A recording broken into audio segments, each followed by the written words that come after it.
harus melek politik. Why? Kenapa? Karena politik itu sebetulnya hampir mirip sama ekonomi.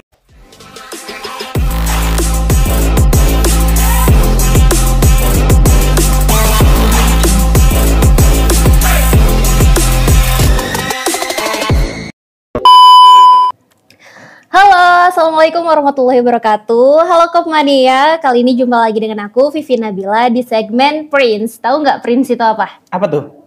Prince itu perbincangan koperasi mahasiswa gitu. Dan sekarang udah episode ke-7. Wow. Udah banyak ya. Nah, kali ini spesial banget karena kita bakal ngebahas tentang FISIP dan Kopma. Wah, ada apa tuh? Aduh, ada apa Kenapa tuh antara apa ya? FISIP dan Kopma? Karena kan kita tahu ya selama ini kalau misalnya Kopma gitu ya, koperasi biasanya relate-nya itu sama jurusan FEB gitu ya, ekonomi bisnis atau prodi-prodi ekshar kayak gitu. Cuma kali ini spesial banget nih karena kita kedatangan bintang tamu. Aduh. Bintang tamu nggak tuh? Nah, ini Kak Fajrin, dia itu juga sebagai Kadif Litbang dan buat lebih jelasnya boleh Kak Fajrin langsung perkenalan diri aja. Oke, halo semuanya. Kenalin, nama aku Fajrin Putra Wijaya. Mau masuk semester 5 dari FISIP ya tentunya, Ilmu International Relation, hubungan internasional. HI. Jadi Kadif Litbang di Kopma UIN Jakarta.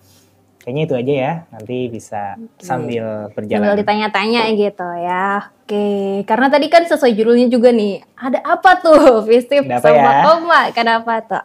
Nah, mungkin boleh diceritain dulu nih dari Kak Fajrin ini sendiri ya, kenapa sih milih UKM Kopma? Dan itu apakah dari awal, boleh mungkin antara kayak perjalanan kenapa Kak Fajrin milih HI dan antara kenapa milih Kopma tahu-taunya itu gimana tuh awal kisahnya? Awal kisah nggak tuh? Ceritanya panjang ya.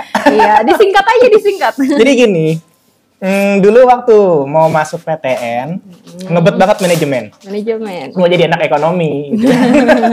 Kenapa mau jadi anak ekonomi? Karena aku punya kakek dan buyut, itu semua orang ekonomi, Oh, iya. orang keuangan, orang BI, jadi pengen lah meneruskan.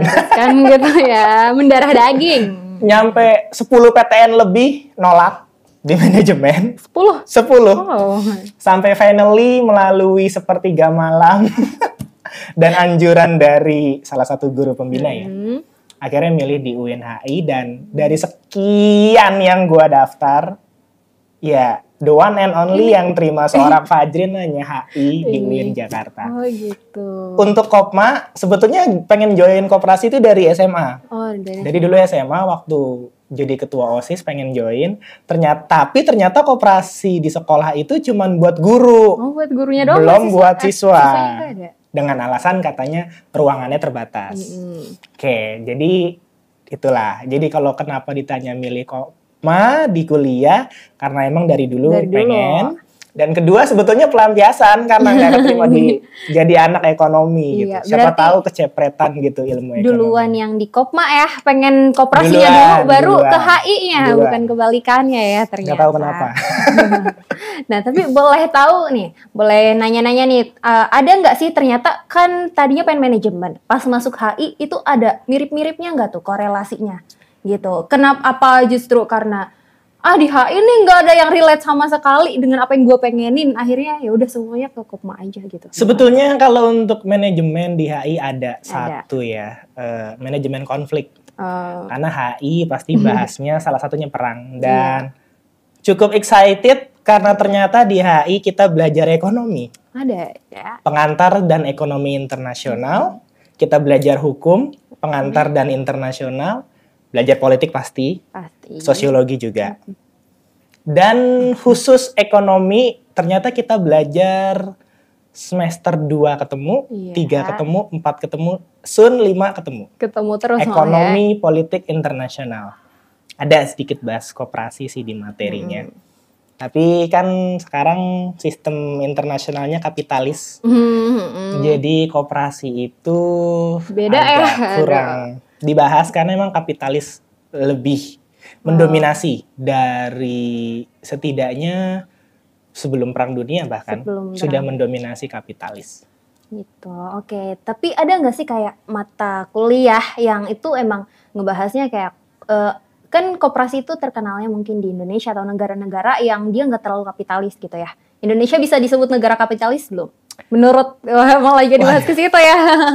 Sedikit jadi, ya. Jadi gini, aku pernah belajar di jurusan di HI. Di kelas itu ada satu dosen yang memang dia ahli di ASEAN, studi ASEAN.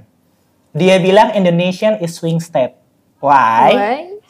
Karena politik luar negerinya bebas aktif. Nah, kita perlu tahu juga luar negeri bebas aktif itu Bung Hatta juga yang punya ide. Bapak Koperasi juga. Bapak Koperasi ya. Dia juga bilang bahwasannya politik luar negeri kita harus bebas aktif. Jadi kita itu sometimes dekat dengan salah satu kekuatan Barat, sometimes kita dekat dengan kekuatan Cina. Jadi kalau dibilang, makanya alibinya Indonesia itu suka bilang ekonominya ekonomi Pancasila. Alibinya, karena dia nggak mau dibilang kapitalis, dia juga nggak mau dibilang sosialis. Maka sebetulnya kalau Indonesia nggak mau dibilang kapitalis, nggak mau dibilang sosialis, sosialis dibilang komunis, kapitalis dibilang deket Barat. Ya sebenarnya kalau rakyat Indonesia nggak mau dibilang kapitalis, nggak mau dibilang sosialis, kita punya loh koperasi. Punya. Why not kita pakai ekonomi Pancasila koperasi? But in reality kenyataannya ya kita memang masih kapitalis. Masih tetap agak ke sana ya karena yang itu ya. Oke. Agak berat ya pembahasannya ya kawan Kokopa. Sambil kita nyari tahu sedikit gitu ya. Karena mungkin company yang di rumah juga bukan anak HI gitu ya. Jadi kayak gitu toh. Kayak gitu ya. Jadi sedikit tahu.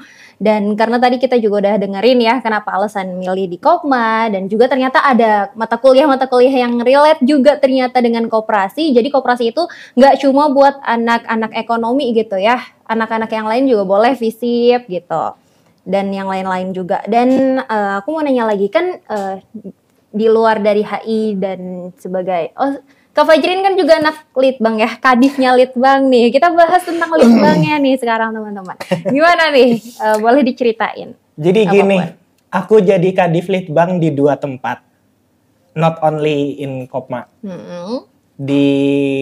Di jurusan HI itu ada organisasi namanya Direction. Ada. Itu kayak semacam ya organisasi diskusinya anak HI lah. Jadi anak HI kalau mau diskusi, mau cari info tentang update tentang dunia di Direction. Di situ juga jadi koorlitbang.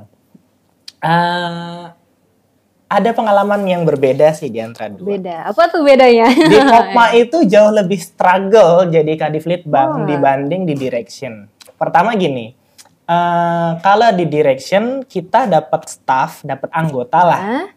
Itu ya memang sudah dari awal. Kita kepilih kadif, terus oprek anggota kita dapat. Terus langsung baru kita prokeran. Kalau di Kopma, kita kan menjalankan dulu beberapa bulan sendiri, benar-benar sendiri. Sendiri nih butuh ditemenin ya, aduh. Benar-benar sendiri. Untungnya aku litbang. Nah, tapi nanti beberapa bulan baru kita dapat staff atau anggota yang bisa bantuin kita sedikit-sedikit gitu loh. Nah, bedanya juga kalau kita di Kopma ya kita meneliti tentang anggotanya ya, internal. Ada masalah apa sih? Tapi bukan masalah pribadi anggota ya. Ya, kenapa anggota mungkin kurang aktif, kenapa anggota mungkin jarang ikut kegiatan. Kalau di Direction kan kita meneliti kenapa sih itu Rusia nyerang Ukraina. Kenapa dan ya kenapa kan? Gitu ya, ada relate-nya nih. Apa? Tapi jangan salah, bahas soal konflik Rusia-Ukraina dengan koperasi itu sangat relate. Sangat. Kita bisa lihat sekarang karena konflik itu harga melambung tinggi. Nah, kita beruntung nih karena yang tadi aku bilang swing state, negara yang katakanlah mukanya banyak. Mukanya banyak. Di saat seperti konflik ini kita masih bersyukur. Kita masih nikmatin Pertalite 7.000-an. Iya. Pertamax cuma 12.500. Padahal harusnya Pertalite itu udah 17.000. Pertalite-nya aja harusnya sudah lebih dari Pertamax yang sekarang. Apalagi Pertamax-nya. Itu sih. Gara-gara kita punya koperasi. Dan pemikiran Bapak Koperasi politik luar negeri bebas aktif yaitu gimana caranya menjalin hubungan kerjasama keluar untuk memenuhi kebutuhan kita. Kan sama kayak koperasi kan, iya, mensejahterakan anggota pada khususnya. Nama ilmu baru ya teman-teman Kopmania. Oh ya, tadi karena tadi kan ada perbedaan ya antara Kadiflitbang di yang direction sama yang di itu awal-awalnya sendiri nih. Karena staffnya itu emang harus menempuh pendidikan dulu kan ya. Itu berarti di situ bedanya ya. Kalau misalnya yang satunya kan emang tanpa melewati pendidikan gitu ya. Aja gitu. Jadi emang udah dibekalin dulu gitu ya. Jadi dan bedanya kalau di direction kita dapat staffnya banyak. Kalau di sini kan kita bagi-bagi nih karena nggak semua kita bisa ambil kan. Kita mesti staff-staff terpilih. Apa namanya? mapping. Ya, ada mappingnya. Oke. Nah, kalau misalnya ditanya tentang kegiatan yang selama di Kopma ini, yang gimana ya bilangnya, apa aja sih yang udah dilaksanain sebagai Kadiflitbang itu yang ada real hubungannya sama jurusan HI ini? Tadi kan udah disebutin sedikit ya, ternyata ada konflik Ukraina, konflik ini ternyata mirip-mirip tuh ya. Apalagi tuh selain itu? Sebagai Kadiflitbang nih, penelitian yang sekarang kita jalanin kan tentang pendidikan. Iya. Sometimes kita juga ngambil bagaimana sebetulnya ada namanya ICA kalau nggak salah ya, International Cooperative Alliance. Jadi semacam kalau di Indonesia namanya Dekopin, yaitu Dekopinnya internasional. Dekopin. Oh ada. Itu ada. Bahkan kalau teman-teman mau tahu, kalau teman-teman minum susu Ultra, wah sebut merek. Teman-teman minum susu dari Nestle, Ultra Jaya, Nestle, terus Frisian Flag, itu perusahaannya dijalankan dengan berbasis koperasi. Oh iya benar ya teman-teman. Gitu. Dan itu dia sudah berdiri, Frisian Flag aja udah dari tahun 1700-1800-an. Itu sebetulnya. Kalau untuk di penelitian, sometimes kita kadang juga suka muncul pertanyaan, apakah di koperasi di luar sana punya prinsip koperasi pendidikan perkoperasian seperti kita apa enggak? Oh ya, karena kita koperasinya mahasiswa ya, pasti ada pendidikannya ya. Apakah di Oxford University ada koperasi mahasiswa? Ada sebuah pertanyaan yang harus dijawab sama anak Oxford nih ya. Kan mahasiswa harus kritis, kader koperasi mahasiswa juga harus kritis, karena kalau nggak kritis kita nggak bisa menjawab tantangan usaha. Kopma ntar tiba-tiba bangkrut Kopma karena kita nggak kritis, nggak ngelihat keadaan sekitar. Kayak gini nih, misalkan Kopma UIN Jakarta ya, kemarin tuh Kadif PU yang jualan mie Sakura curhat, mie Sakura naik. Untuk anak Kopma kaget dong, tapi untuk aku yang mahasiswa HI nggak kaget. Kenapa? Bahan bakunya mie itu gandum. Iya. Indonesia itu impor gandum terbesar dari Ukraine. Ukraine-nya lagi dibombardir. Gimana dia mau ekspor? Ya, jadi nggak kaget, tapi itu gimana caranya anak Kopma harus mengatasi kenaikan harga mie Sakura. Karena bentar lagi yang lainnya juga naik. Oke, gitu ya. Berarti emang kritis ya, jadi mahasiswa di koperasi ya, koperasi mahasiswa itu tetap harus kritis ya. Kalau kita punya bayangan mungkin kan orang awam itu mikirnya kayak, oh anak FISIP, anak HI, kritis, politik, ternyata itu juga bisa membawa dampak ke koperasi juga ya, ternyata ada. Anak ekonomi, anak Kopma harus, dan semuanya nggak harus melek politik. Why? Kenapa? Karena politik itu sebetulnya hampir mirip sama ekonomi. Teman-teman bisa bayangin. Teman-teman bisa bayangin. Krisis ekonomi di Indonesia tahun 98 itu awalnya karena apa sih? Krisis ekonomi di Thailand. Akhirnya masuk ke Indonesia, Presiden Soeharto menganggap itu remeh, korupsi terjadi di mana-mana, akhirnya rakyat merembet jadi krisis politik. Sebaliknya juga gitu. Kalau ekonomi guncang, politik kehilangan kepercayaan. Kalau politiknya nggak menentu, hukumnya nggak pasti, ngaruh loh ke ekonominya guncang. Misal politiknya nggak pasti nih, deal bagi-baginya nggak rata nih, entah di parlemen. Akhirnya kan apa? kebijakannya tertunda, kebijakan ekonominya tertunda. Akhirnya investor nggak mau masuk Indonesia karena dia nggak mau, nggak pasti ntar duit gue kenapa-napa kan.